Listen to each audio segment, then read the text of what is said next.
Here today, we're going to be diving into the recovery window, what we need to be focusing on immediately after training, immediately after games, to be able to help not only the body recover, but to maximize the training adaptations. And that's the key piece that a lot of people tend to overlook, to where, yeah, it's important to make sure we recover, decrease the soreness, but it's the adaptation component that I really want to make sure to highlight on here.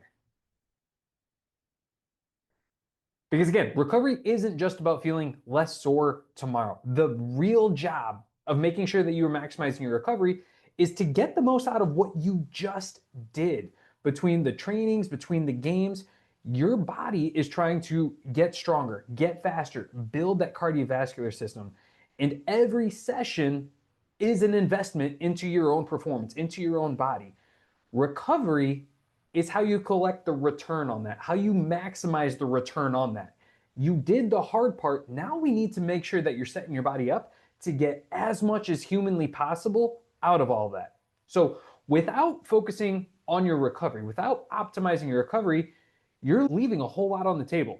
That training stress is going to begin to accumulate, not only from a general soreness factor there in the moment, but if we're not recovering from a soreness perspective, that's going to linger into the next session. And if we're feeling more sore in the next session, we're not going to be able to push as hard, train as hard, get as many reps, get as many sets in, which is going to decrease the overall adaptation that we can trigger.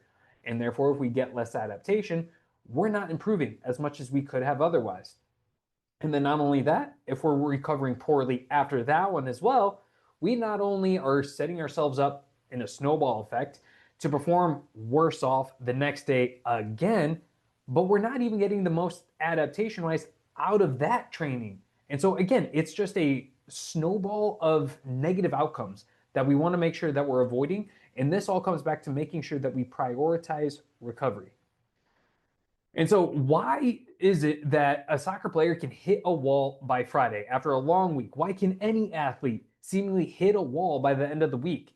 And the reason for that is during that week, you're putting in 4 to 6 training sessions. That's a lot. And with all those training sessions, each and every single one of those is a chance to be able to turn that work into adaptation to improve your strength, improve your performance, or it's an opportunity to increase your soreness, to slow down that adaptation, to let all of that soreness build up to where your performance starts to suffer. So there's 2 paths in the road after every training session. One does lead towards that sunshine, rainbows, training adaptations, feeling good type of a thing. And the other is storm clouds, rough patches. And not only are we not reaping the benefits of all the adaptations, but we're leaving it even more sore to hinder our future performances. So what starts on Monday continues to build and build and build by the time Friday hits, where before even stepping into the gym, before even stepping on the field, your legs are already feeling heavy. Your output then drops. And then if we have a game on Saturday, the very next day, the writing's on the wall. We're not going to be feeling great. The performance is going to be a struggle, and we're not going to be able to put our best foot forward in that moment. So what does a missed recovery actually look like? How can you pick up on some of those red flags? One of the biggest things is really just feeling flat in the middle of the week during practices, to where your energy never fully returns between sessions. You know your body better than anyone. And if all of a sudden you're feeling between each and every session that you're just not quite there, that's going to be a big red flag that the recovery needs to be focused on. If you notice this, especially by the end of the week, by Friday, when all of that fatigue has accumulated, another huge red flag of we need to make sure that we're maximizing that recovery aspect of things. And then come game days themselves, if we happen to notice late in the second half, we start to fade. All of a sudden, we are just getting beat to the ball. We're not as quick or not as reactive. All of these are indicators that we could be under recovering, we could be under fueling and not setting the body up for optimal performance. And the last but not least is if we're hitting plateaus in our overall training piece. And this is the part that can be most frustrating, because in the gym, you're putting in the effort, you're feeling that fatigue. But because we're not recovering from that fatigue, we're not able to push ourselves harder. Because we can't push ourselves harder, we're not able to stimulate those adaptations. And even if we were stimulating the adaptations, if we're not recovering optimally, we're not going to get the benefit of all that. We're not going to make those strength gains. We're not going to make those performance gains. So while the effort's there, we plateau and the frustration just really accumulates. And we start to ask those questions of, why am I not progressing? Why am I not getting faster? Why am I not getting stronger? Despite doing the same intensity that should be sparking that. We've all been on teams. We all know those players to where it seems despite us doing the exact same training, they seem to improve so much quicker. It's not because they're doing anything necessarily different on the field, it's what they're doing off the field. They're maximizing that recovery to maximize the return on investment of everything that they just put in from that training perspective. So all of these things are going to be red flags. If you notice one or more of these popping up, it absolutely is worth raising the question of, how are you recovering? When it comes to the timing aspect of things, the first 60 minutes after training really does matter. In particular, when we have back-to-back games or back-to-back double training sessions, the body is going to be primed to really take up, in particular, the carbohydrates that we consume. The carbs are going to replenish the glycogen stores within our body. And those glycogen stores are the main fuel tanks that our muscles use when we're out exercising, when we're performing, especially at high intense training sessions. The higher the intensity, the greater the reliance on carbohydrates are going to be, the greater the reliance on those glycogen stores. So we want to make sure that if we do have back-to-backs, we are immediately providing some carbohydrates to start that recovery and start that repair process. Now, if we have extended time in between sessions, it's not as critical. The body is still going to recover. The body is still going to get gains and still get some adaptations for the next day to even 2 days thereafter. So this isn't the end all be all, but if we do have a quick turnaround, we 100% need to prioritize this time period to start that recovery process. And not only that, but by making sure that we're getting something in this quickly thereafter, it's really just helping ensure that we're consuming enough. So many athletes are underfueled across the board, and this is just another opportunity to get some food in, to get some calories in, to get some energy into the body, to be able to make sure, big picture, that we're just fueling the body enough. Before we worry about the carbs, protein, fats, and the breakdowns of all that, we just need to ensure that we're fueling the body enough. And this is a prime opportunity that we need to make sure that we're capitalizing on. But that being said, immediately after a training session, your muscles are like a sponge. This is something that I say so many times. When we are done training, your muscles want to take up those nutrients. They want to take up protein. They want to take up carbohydrates to start that repair process. The body is primed and trying to do everything that we are wanting it to do. We just need to ensure that it has the building blocks and the tools to do just that. So immediately after the training session, your blood is still being pumped and funneled to the muscles that you just exercised. So if we get some carbs in, if we get some protein in, as the body absorbs it, the blood's going to distribute that and prioritize the exact areas that we want it to go to. This is part of what contributes to why that first 60 minutes, that first hour can be so important, especially for those quick turnarounds, because the body's directing everything primarily to those specific areas. So get the nutrients in, the body's going to take care of the rest, but we need to make sure that we consume it. That's why the carbohydrates in particular are going to be very important for this, to be able to maximize that performance piece. The longer that we wait, the slower that recovery and that glycogen restoration is going to occur. Partially because the blood flow to those specific areas is going to slow down a little bit more. And secondly, because if we just missed out on an eating opportunity, a lot of individuals are just going to underconsume. So we want to make sure as soon as the training, as soon as the game's over, we're getting that food in. And so to focus on those carbohydrates in particular, we want to try and emphasize in this time period, if we have a quick turnaround especially, some fast absorbing, quick digesting carbohydrates. These are the things that are going to get in and out of the stomach quickly to get to those muscles. So these are going to be quick things such as fruit, Rice, potatoes, sports drinks are perfect in these situations. Recovery smoothies to where we have some fruit juice in there. Pasta can be great here, even just some toast and jam. Don't overcomplicate it. Don't overthink about it. Just make sure that you're getting that carbohydrate component in there. And for those individuals who are really number focused, going for 1 gram per pound of body weight can be great if we have an immediate turnaround. If we have a 2 a day or if we've got another game immediately thereafter, this is going to be very important and helpful to get those carbs in, to get those calories in. Now, that said, you know your body better than anybody. This is going to be on the higher end of taking that in. 9 times out of 10, especially if we don't have a training session or a game immediately following, we can go a little bit under. It is okay. But for those quick turnarounds where it is an emphasis and a priority to get that in, that 1 gram per pound of body weight is going to be a nice little kind of reference number to be able to try and aim for and to hit. But again, don't force it. We want to make sure that you're still feeling good with all of that. But if we don't have the quick turnaround, again, we can decrease that a little bit. It's okay. But the moral of the story is consume something after training. In particular, make sure that there's a carbohydrate piece.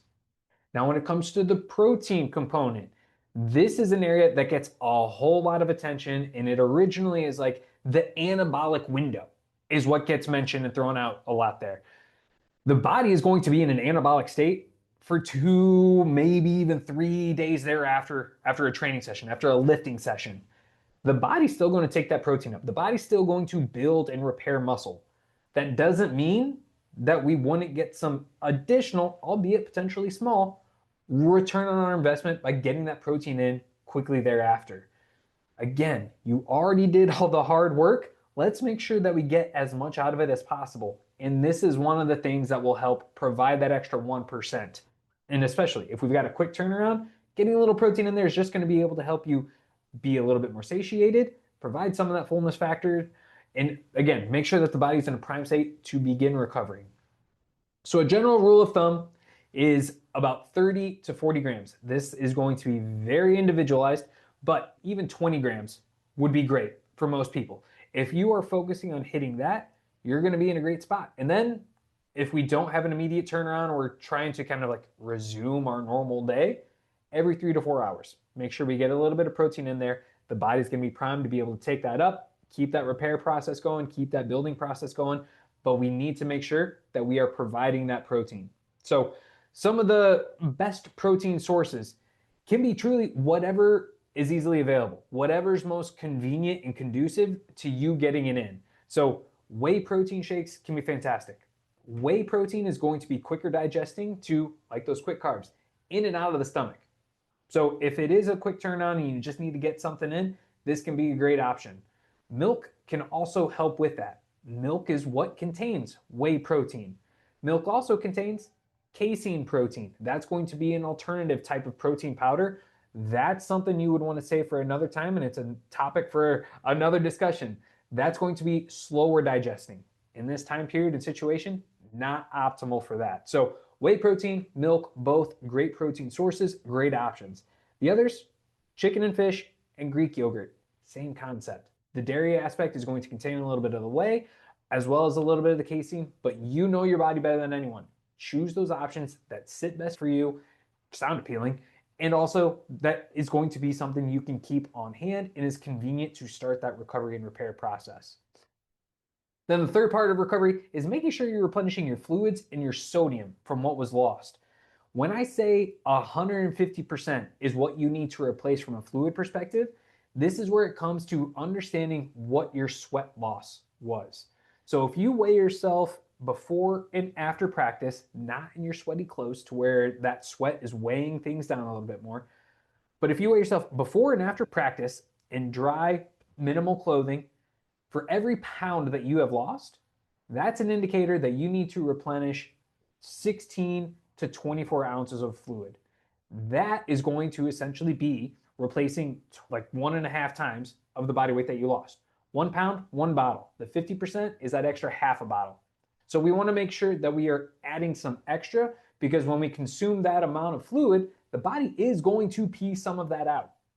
This is going to be able to help account for that. So 1 pound 1.5 bottles of fluid for that quick turnaround when we really need to push that recovery piece. Now, when it comes to the types of things to consume to maximize this, milk can be a fantastic option. One of the biggest reasons is because it's also going to contain not only fluid, but some carbs, some protein, and some natural electrolytes from calcium, a little bit of sodium, all of which not only help fuel the body from the carbs and protein piece, but also helps the body to absorb and retain the fluid in which that we are consuming. We typically only think sodium when we think of some of that water retention, but carbs and protein can play a factor as well. And milk's got it all. So when you're in a pinch, if you can have some milk readily available, it really does check a lot of the boxes. So back in the day, those Got Milk commercials, there was a lot of science and intention behind that and a lot of validity behind that. But also too, sodium does matter, especially if you are a heavy sweater or if it's super hot out and we are sweating a ton, or you notice especially any white streaks kind of around your clothing indicating extra sodium loss, we need to replenish that. So having an electrolyte beverage, adding a little bit of extra salt to your meal in this situation can be incredibly beneficial to not only replace what was lost, but to help with that water reabsorption. So what does all of this look like when we bring it together after a training session? Within 30 minutes, get something nice and quick. It can be chocolate milk, smoothie with some Greek yogurt, sports drink plus a salty carb snack, something that's going to be able to provide a little bit of fluid ideally, some carbs, some protein, in, out, super convenient. Don't worry too much and stress about it too much. Just whatever sounds appealing to you in those moments and whatever you can keep on hand.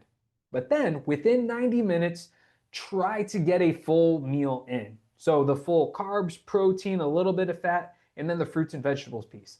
Start that full recovery and repair process with a full meal. It's going to contain all those different tools, all those different building blocks from the vitamins and minerals contained in each item to set the body up into an optimal state to really repair everything. So the goal of all this isn't perfection.